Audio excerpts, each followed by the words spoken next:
আসসালামু আলাইকুম ভিউয়ার্স, সবাই কেমন আছেন? আশা করি সবাই ভালো আছেন। আলহামদুলিল্লাহ আমিও ভালো আছি।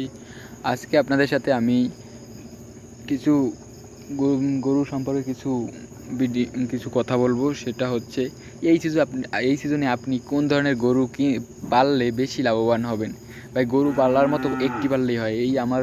আমার বাড়ির পাশে আমার এক কাকা একটি গরু পালে, মাত্র, বেশি পালে না। সে একটি গরু পালে। ওই গরুটা প্রত্যেক বছর বাছুর হয় এবং প্রত্যেক বছর যে বছরই বাছুর সেই বছরই বেঁচে ফেলায়। প্রত্যেকটা বাছুর মনে করেন যে 50 থেকে 60 হাজার টাকা বিক্রি করে। এতে সে গরু কিনছিল কয় টাকায়? মাত্র মনে করেন 50 হাজার টাকায় গরুটা কিনছিল।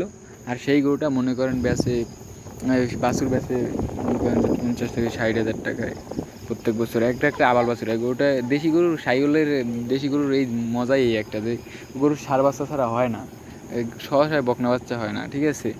এই তার এই গরুটা এখন আপনার প্রায় 5 মাস উপরে প্রেগনেন্ট। এই গরুটা, আর এই গরুটা থেকে এই পেশে বাচ্চা, এটা সাইওলের বাচ্চা, দেখছেন? বাচ্চা একটি মাত্র হয়েছে, সেটা আবার সে পালতে রেখে দিছে। কে হয় না, মানে এমনি বাচ্চা হয় না, বকনা বাচ্চা হয় না, তাই সে রেখে দিয়েছে শখবশত। আর এই সাইওলেরই হয়েছে এটাও।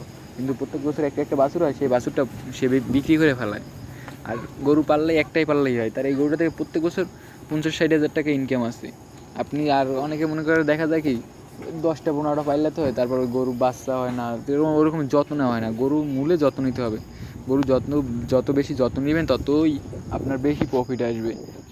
সে বুঝছে যে সে একটি গরু পালবে, আর এছাড়াও সে বাইরে তুলে অন্য কাজ করে, কৃষিকাজ করে। সে একটি গরু পালে, ওই গরুটা সুন্দরভাবে পালে, ওই অগোছালোভাবে পালে না। তার গরুর স্বাস্থ্য দেখলেই বোঝা যাচ্ছে। আর এই সিজনে আপনারা যারা